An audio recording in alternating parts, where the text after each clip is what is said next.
Hi, I'm Dave Fries.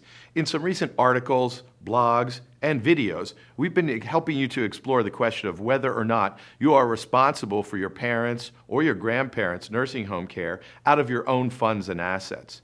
As I mentioned, there's a law in Pennsylvania which now says that if you're directly and closely related to someone, you have a personal responsibility for these costs, and if you're able to pay them, the state could hold you responsible.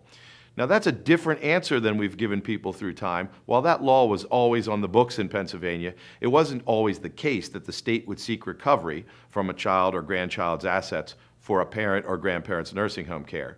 But since that law is changing, and since there's economic pressure on the system that's likely to make it even more likely that they could seek recovery, the next question becomes, what, if anything, should we as a family be doing to protect our parents, our grandparents, ourselves, assets of the family from these exposures? Now, there's a variety of views on this. Some clients, equally intelligent, equally bright clients, come in with equal amounts of wealth and come to diametrically opposed opinions on this. Some parents say, I want all my assets spent for my care. I don't want to go on Medicaid, the state's and federally government-funded program for the elderly who run out of money for nursing home care. So in those families, there's an agreement reached that the parents' wealth is going to be spent down for nursing home care if it's necessary. In other families, parents or grandparents proactively plan. They move money out into trusts or make legitimate gifts and transfers that can protect these assets if they subsequently need nursing home care. Now, that law is always changing, so you have to be careful. It's probably a good idea, if you're starting this planning, to get the advice of an elder law attorney who really knows and understands this area of the law. Why?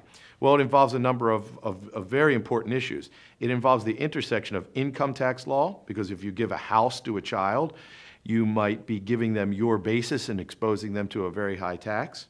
It involves not only income tax, but also federal estate tax law. There are limits on how much you could give away to a child or to a grandchild each year without having to pay a gift tax. It involves Medicaid law. There's now a 5-year look back in Pennsylvania, and you could end up disqualifying a parent or grandparent, or if you're giving away assets, you could disqualify yourself by giving them away and then requiring nursing home care within 5 years. There are different limits for gifts for Medicaid purposes than there are for federal estate and gift tax purposes.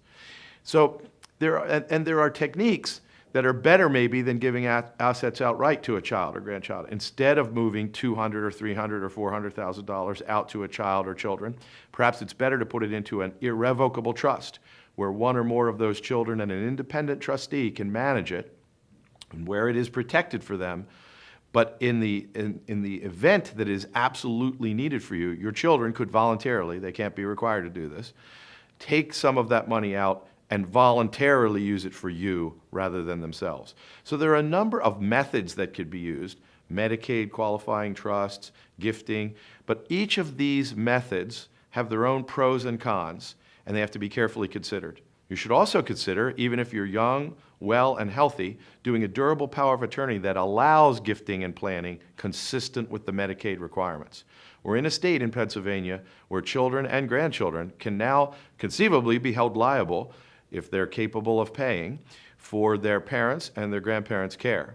So we need to be careful, we need to think these things out, and we need to use the strategies that are best for you under all the circumstances. They're not easy answers, and they're tough questions. But getting the right kind of counsel and advice can help.